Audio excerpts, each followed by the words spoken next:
चला तर मंडळी, सविताज किचनमध्ये तुमचे स्वागत आहे. आज आपण बनवित आहोत चटपटीत मसाली कारली. मसाला कारले बनवण्यासाठी आपण प्रथम 1/2 किलो कारली घेऊन ते कारली जर मोठी असतील तर त्याचे तुकडे करून त्यातील बिया काढून ती स्वच्छ करून घेणार आहोत व त्याला एक एक चीर देणार आहोत. अशा प्रकारे मी सर्व कारली स्वच्छ करून घेतली आहेत व त्याचे तुकडे करून घेतले आहेत.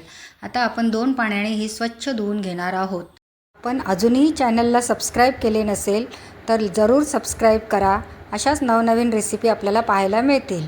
आता आपण कढईत पाणी घेऊन त्यात 2 चमचे मीठ घालून घेऊया व आपण ही धुवून घेतलेली कारली त्यात घालून घेऊया व आता आपण ही कारली त्यामध्ये 90% शिजवून घेणार आहोत.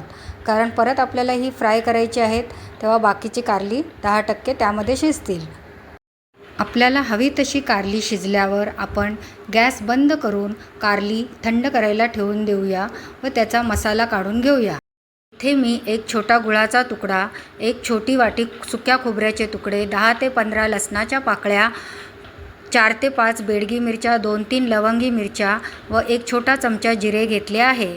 आता इथे मी थोडीशी चिंच भिजत घातली होती, त्याचा मी कोळ करून घेतला आहे व आता ह्या चिंचेच्या पाण्यामध्ये आपण हा गुळाचा तुकडा घालून तो मिक्स करून घेऊया व हे सर्व जिन्नस आपण मिक्सरमध्ये घालून वाटून घेऊया.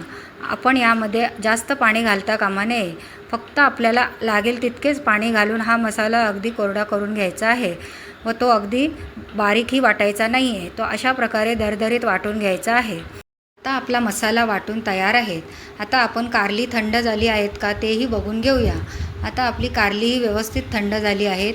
आता आपण मसाला घेऊन त्याच्यामध्ये काही सुके मसाले ॲड करून तो कारल्याला लावून घेऊया. यात आपण चवीप्रमाणे मीठ, थोडीशी हळद, 2 छोटे चमचे धणे पावडर, 2 छोटे चमचे लाल तिखट हे सर्व घालून मिक्स करून घेऊया. आता आपले मिश्रण कारल्याला लावण्यासाठी रेडी आहे. आपण आता ते कारल्याच्या दोन्ही बाजूला अगदी व्यवस्थित लावून घेणार आहोत. अशा प्रकारे ते दोन्ही बाजूला व्यवस्थित लावून घ्यायचे आहे. आता बाकीची कारलीही मी अशाच प्रकारे सर्व कारल्यांना हे लावून घेणार आहे व नंतर आपण ते फ्राय करणार आहोत.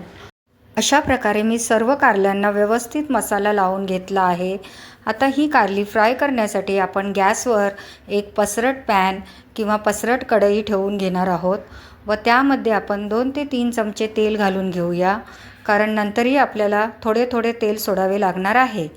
तेल चांगले गरम झाल्यावर आपण ही मसाला लावलेली कारली त्यात एक एक करून व्यवस्थित पसरवून ठेवूया. आपला मसाला उरला असेल तर तोही आपण यावर पसरवून टाकूया व नंतर कढईने थोडेसे तेल सोडून घेऊया. तेल सोडून झाल्यावर आपण गॅस मंद करून घेऊया व त्यावर झाकण ठेवून एक 5 ते 7 मिनटे ही कारली वाफेवर फ्राय होऊ देऊया. म्हणजे कारली फ्रायही होतील व नरमही होतील. आता आपण चेक करूया. एका बाजूने आपली कारली फ्राय झाली की आपण ती परतून घेऊया.